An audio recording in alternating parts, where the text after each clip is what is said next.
a gun was fired somewhere nearby. The person driving the car reacted. They stepped on the gas.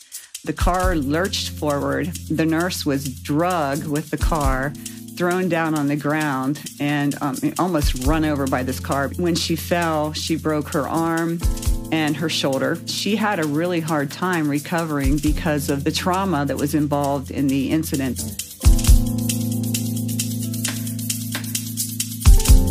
Welcome to the Game-Changing Women of Healthcare, a podcast featuring exceptional women making an impact in healthcare today.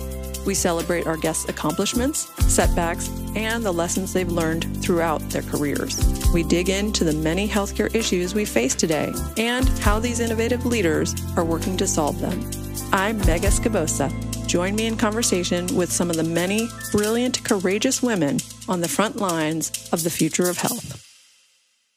Welcome back to the Game-Changing Women of Healthcare. I'm your host, Meg Escobosa. Today on the show, we have Lori Daugherty, the CEO of Ascellus, which is an organization providing mental health services to injured workers because they have recognized that getting back to work after an injury entails a lot more than simply healing physically. Welcome, Lori. Thank you very much, Meg. I'm happy to be here. So great to have this conversation. I feel like we are all becoming so much more aware of mental health issues and just the broad reach of mental health needs. Like there are more people addressing mental health challenges every day. And so an injured worker is just shedding new light on that particular issue. Help us understand the scope of this problem. How big of a problem is it in the U.S.? Sure. So we estimate that probably 10% of injured workers have some kind of behavioral health care need. And so when we're working with the injured workers, we're working with those individuals that have suffered an injury at work or have witnessed a traumatic event or have, as a result of a traumatic event, are dealing with some forms of PTSD. And so our whole goal and our programs are all centered around providing skills for that injured worker so that they can return back to a productive life within the work environment. Help us understand, the availability of workers' comp, and is it very common to provide mental health services as part of workers' comp, or is this something new? No. So workers' compensation is mandated in all 50 states, as well as Puerto Rico and Guam. There's also workers' compensation at the federal level for all federal employees. So workers' compensation has been around for a long time. And every state administers workers' compensation a little bit differently. However, it's only been since 2009 when the AMA came out with CPT codes that allowed behavioral health to be billed in conjunction with a physical injury. Our company was actually founded in 2009, but the awareness for mental health or behavioral health in workers' compensation is just now becoming very prevalent, and there's much more of an awareness today than there was even pre-COVID. Mm-hmm. How did you even get into this work? Yeah, that's a great question. So I started my career as an accountant. So I was working for a CPA firm and actually was getting ready to go through another tax season. And I decided that I just really didn't want to do that. So I went out and found a recruiter. I wasn't even sure what recruiters did at that point. So I worked with this recruiter, and she was able to place me with a company called PMSI. Back in I'm going to show my age now, back in 1987 in the accounting department of one of the very first workers' compensation providers for pharmacy benefit management in the United States. So I worked with that company for about 5 years and had a passion then for the workers' compensation industry and have pretty much been in workers' comp for 30 years now. So I had the opportunity to join Ascellus in 2018. As their CEO, knowing that it would be a very, very, very difficult road to pave in behavioral health because the adoption was not there with mental health. But I love a challenge. And I really believed in providing behavioral health and mental health for injured workers. I felt that it was something that was missing in the continuum of care for injured workers, particularly as we talk about treating the entire person. And so we're really pioneers in this industry. We're very much pioneers with the programs that we offer for workers' compensation for the carriers, the employers, and for the injured workers. Do you have any personal experience with an injured worker or dealing with the workers' compensation field? And what have you learned from that experience? Yeah, I actually do. So my mother, coincidentally, was an injured worker. She was a plant nurse, and she was sitting in her chair. There was an emergency down in the plant, and she pushed back in her chair. The wheels broke off the chair. She flipped over, broke her back, and had 4 kids at home. I was in college at the time, and so my 3 siblings were at home. And so now all of a sudden, Mom's in the hospital. I had to rush home from school and help, find a way to take care of everybody, I took a semester off of school to do that. And, mom went through the process. She went through the workers' compensation process.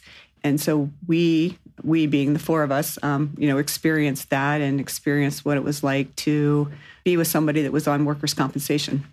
Did she struggle with the injury and just regaining strength and physical ability? Was she ever able to move? She did. It was a debilitating injury. She was in severe pain.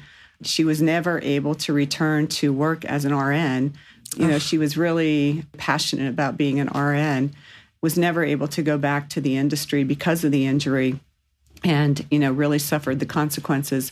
She became very depressed and, really had no outlet for that depression, through that process. Sorry to hear that about your mom. That is really tough. And it just means that this work that you're up to now is so valuable. It's so important and shining a light on the reality that injured workers have when trying to regain their abilities and find their way back into a workplace. So it's beautiful that you're playing this role now. It must be very gratifying. It is. It's very, very, very gratifying, and it's really exciting to really understand the number of injured workers that we're able to help.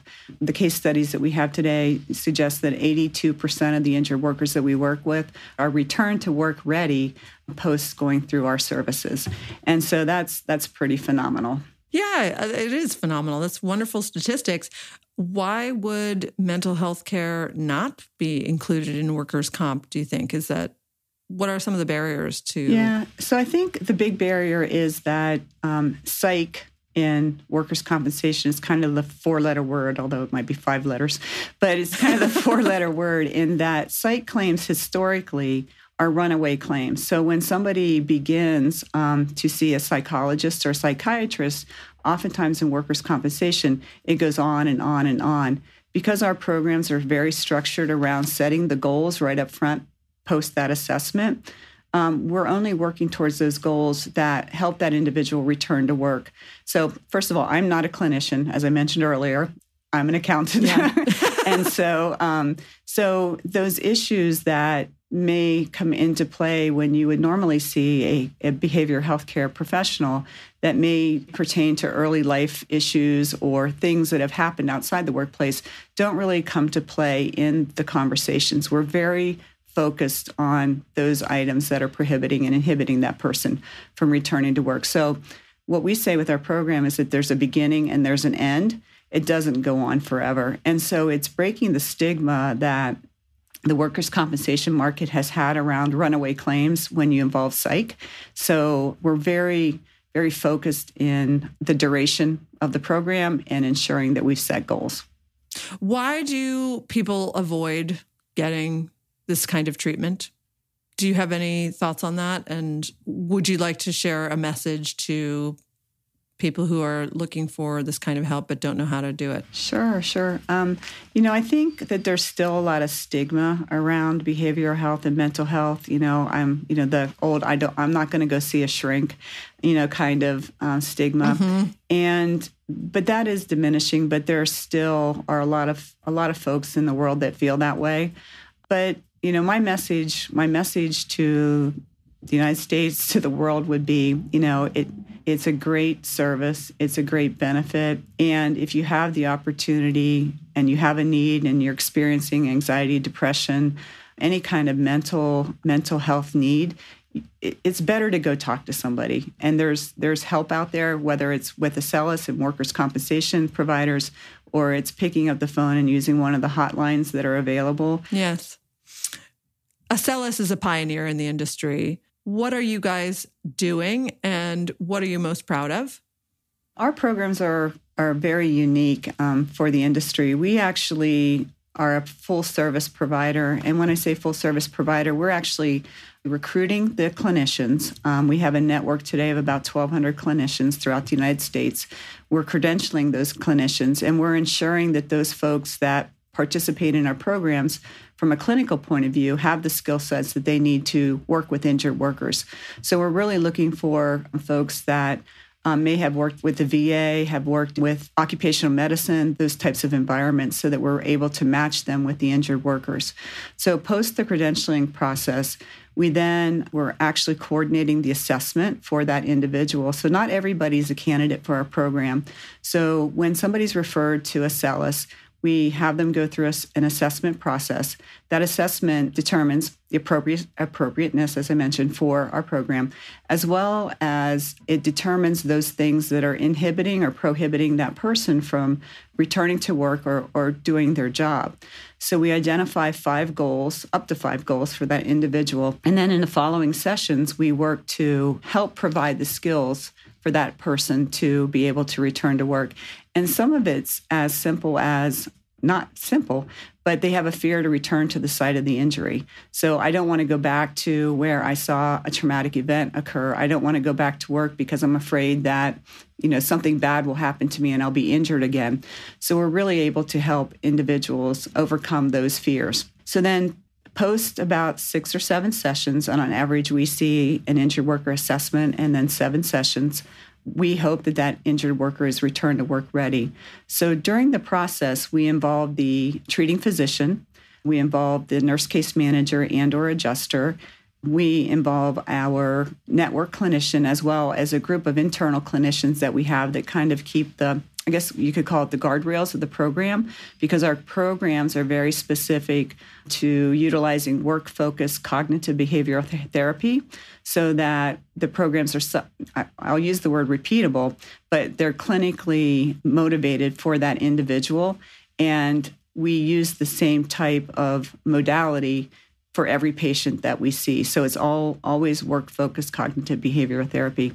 And so then post-discharge, that person then should be returned to work ready. So it's a programmatic approach where we have a lot of quality over the clinicians that are involved. We have quality over the product that's offered, and we ensure that those goals have been met. And then we're able to report out to the carrier, to the employer, and bring the injured worker into the conversation relative to how well they're doing, having gone through the program. It sounds like a really thoughtful and holistic approach to getting people back to work. Can you tell us an example, a specific example of somebody who benefited from your program? Absolutely. So a case study that comes to mind was a nurse who was doing COVID testing. So I'm sure that in every community across the United States, we had the drive-up lines where you would go through the line to get your COVID test. Well, there was a nurse that was assigned to work in one of the lines, and she was in kind of a rough part of town. And she had reached into a car to swab somebody, and as she reached into the car to swab somebody, a gun was fired somewhere nearby. The person driving the car reacted, was scared. They stepped on the gas. The car lurched forward. The nurse was drugged with the car, thrown down on the ground, and almost run over by this car because, the person panicked. When she fell, she broke her arm and her shoulder. Oh my gosh! Because of the impact and the way she was drugged down the road. So the ambulance comes, they take her away, and she had a really hard time recovering because of the trauma that was involved in the incident, because it was a gunshot. She was standing next to a car. She was injured, and she went through a lot of anger. She couldn't go back to work. She had been reassigned to work outside. She was an emergency room nurse. She wanted to go back to the ER. She couldn't go back to the ER because now she was injured. She couldn't lift patients because of her shoulder. Her wages were reduced down to, the workers' comp wages. So she wasn't making the money that she was making, pre-injury. Oh my gosh. And she became very depressed and very angry. So she went through our program, and we were able to work with her to help her overcome her anger, her fear of, going back to the place where the incident occurred. That was another issue, is that they wanted to assign her out, back outside as light duty because she couldn't lift anybody. She didn't want to do that. And so we were able to work with her and get her to the point where she was now not angry with her employer anymore. She was able to go back to work. She healed, and then she was able to take a different position within the hospital until she was able to heal 100% with her shoulder. Wow. So overall, that was a success story. But I mean, it was almost like three things happened at the same time to her, in that, it was the gunshot, it was the being drugged by the car, and then she couldn't go back to work. So it was a tough one. That's an unbelievable story, but it also just shows that you never know. Right. These issues are so complicated and complex and unexpected. That's an accident. Correct. Yeah. And so it is multivariate and incredible. So I'm so happy and relieved to hear that she's back to work and in a better place. And we should all be mindful when we get any kind of healthcare support that we have no idea what journey these healthcare workers have been on in the last few years.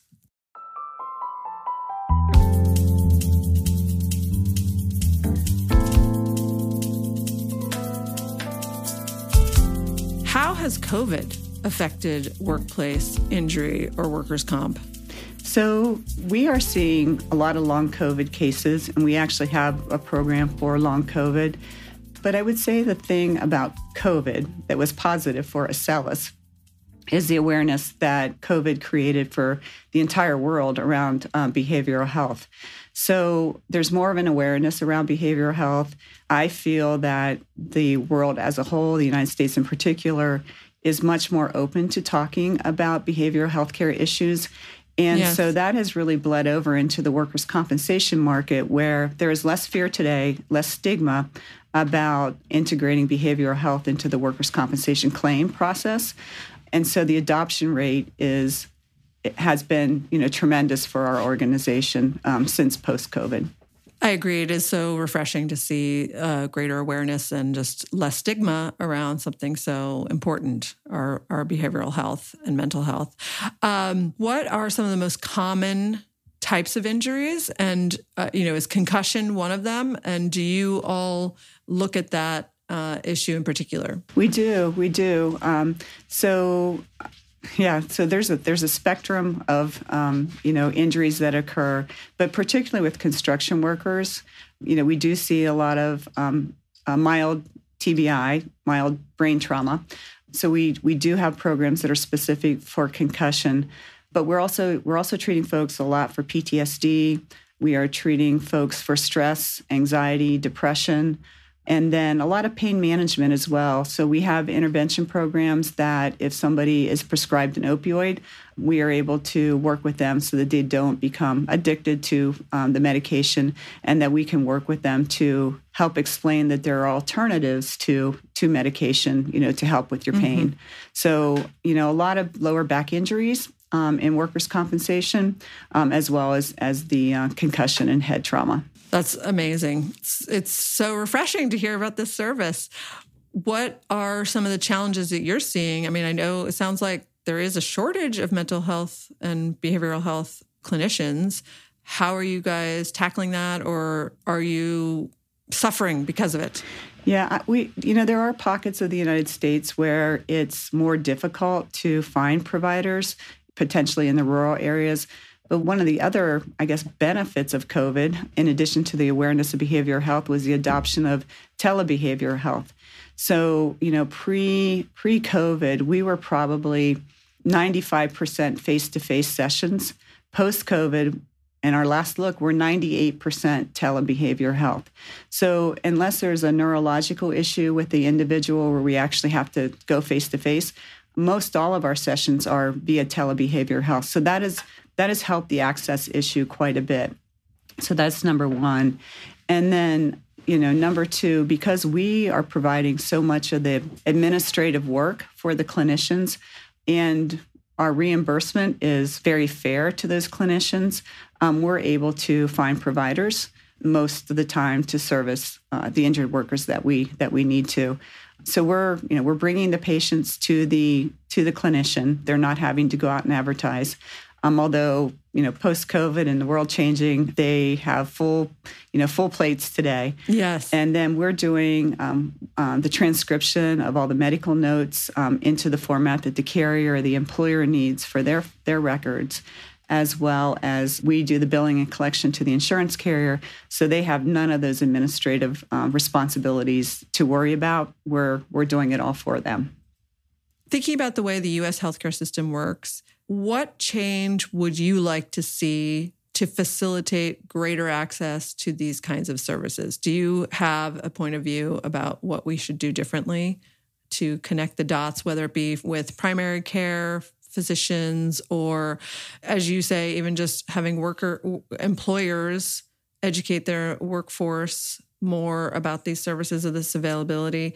What else could we be doing with the health system? Yeah, I think we've made great strides over the last 20 years with our healthcare system, but I still think the availability of being able to share medical information, across disciplines is really important.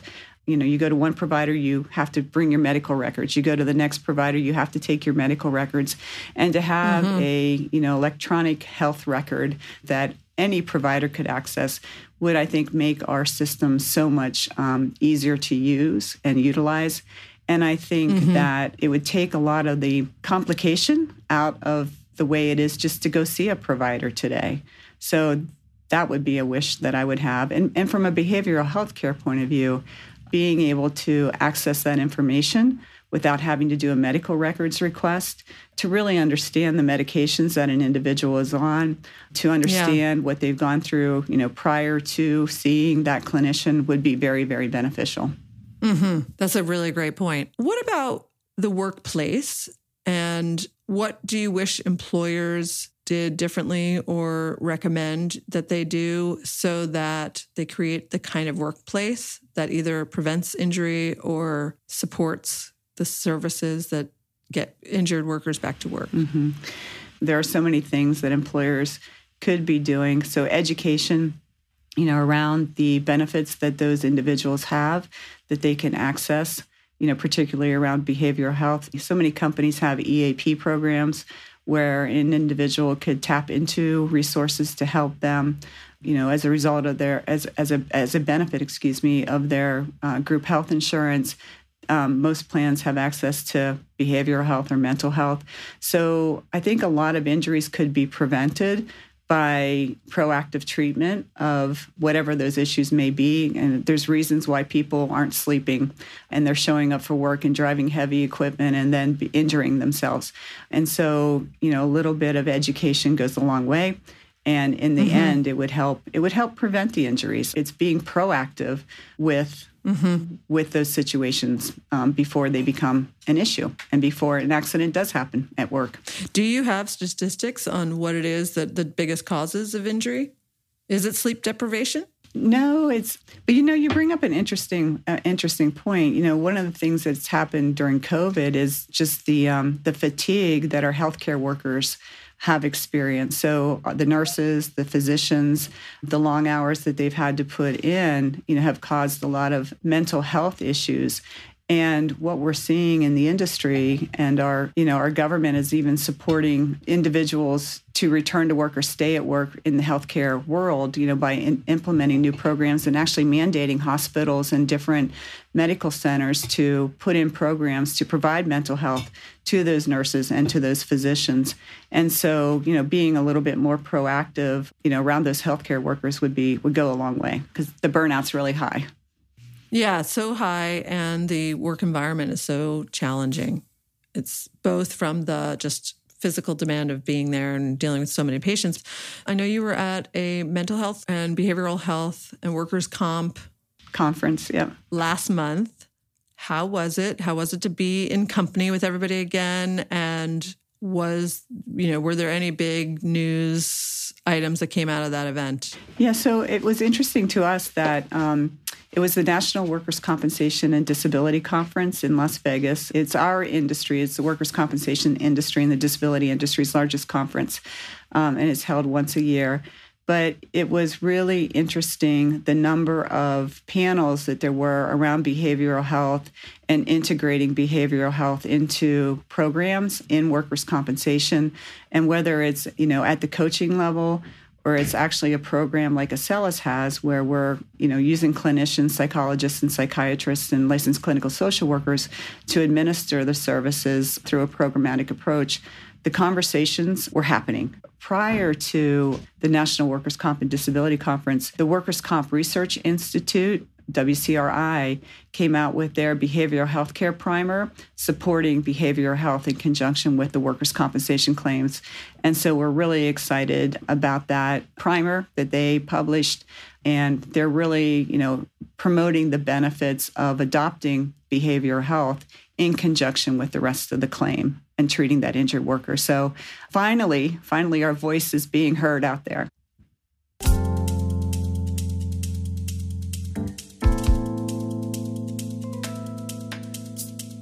I'd love to hear, about your experience as a leader in healthcare and somebody trying to drive a new approach to workers' comp and mental and behavioral health. What are your own reflections on leadership? What have you learned about playing the role of CEO? Well, let's see, where do I start? It's a 24/7 job. It is. I say job, but I love what I do. I'm very passionate about what I do. And I have a team that really believes in our mission and what we do and how we can impact the workers' compensation market, by providing our services. So I'm very, very fortunate to have such a passionate team. I would say, to be a pioneer in the industry is a pretty lonely place. It really is. And we're really promoting, the programs, we're promoting our approach. We have the data that provides the clinical outcomes and provides the efficacy that can be peer-reviewed to prove that our programs do work. And so I've been with the company now for 4.5 years, and it's been a slow road to get where we are, relative to that data collection and the proof points. But we have it now. We've had 2 papers published by the Journal of Occupational Environmental Medicine. We're in the process of working on our 3rd paper. And so I guess one of the things that I've learned is that you have to be patient. And you have to be tedious, and very tenacious about collecting that information and pulling it together, and then being able to share it with the world. But overall, I love getting up in the morning. I love going to work. I love my team, and I love the dedication of the team that we have in place. Our clinicians are amazing. We have a very strong clinical team. The leadership there is top rate. And, they're continually evolving our programs and enhancing our programs and debating our programs. And so it's really rewarding to see the company continue to evolve and blossom and grow. That's awesome to hear. What about you personally? Do you have a network of other CEOs that you might be a part of, or is there any support that you personally get to help you stay the course, remain confident, persist with the hard work of keeping, your head down and getting through a difficult challenge and going against the grain, frankly?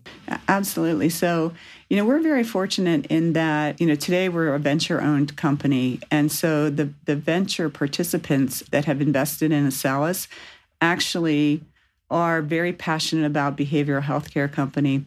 So two of the investors have a portfolio of behavioral healthcare companies in addition to Ascellus. We're the only company that plays in the workers' compensation space, so that's a good thing.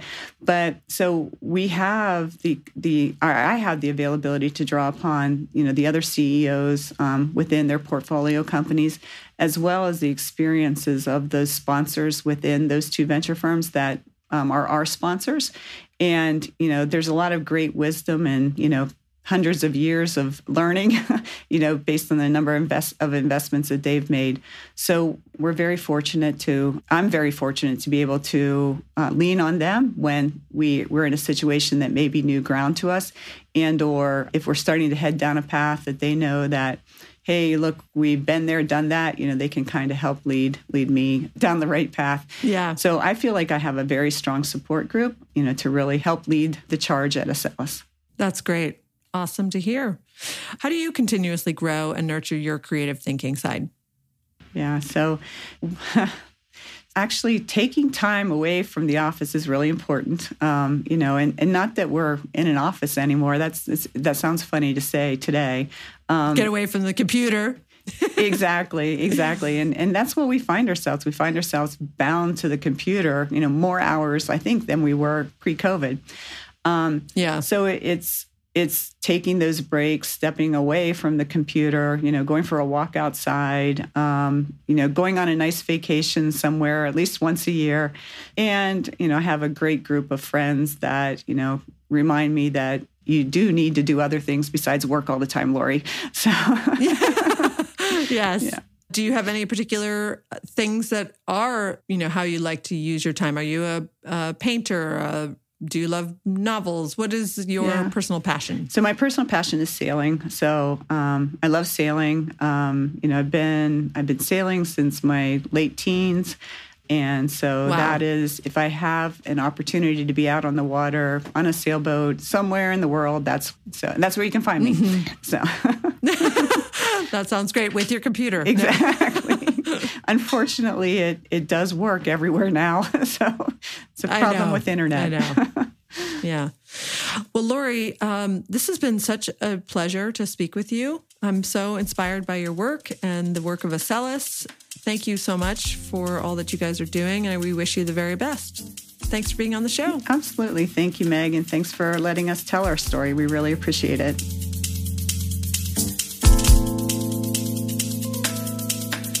Thanks for joining us for the Game-Changing Women of Healthcare, a production of the Krinsky Company. Today's episode was produced by Calvin Marty, Chelsea Ho, Medina Shabich, Wendy Nielsen, and me, Meg Escobosa. This podcast is engineered, edited, mixed, and scored by Calvin Marty. If you enjoyed the show, please consider leaving a rating and review wherever you get your podcasts. It really does make a difference. And share the show with your friends and colleagues. If you have any questions, comments, or guest suggestions, please email me at meg@thekrinskyco.com. And you can visit us on the web at thekrinskyco.com.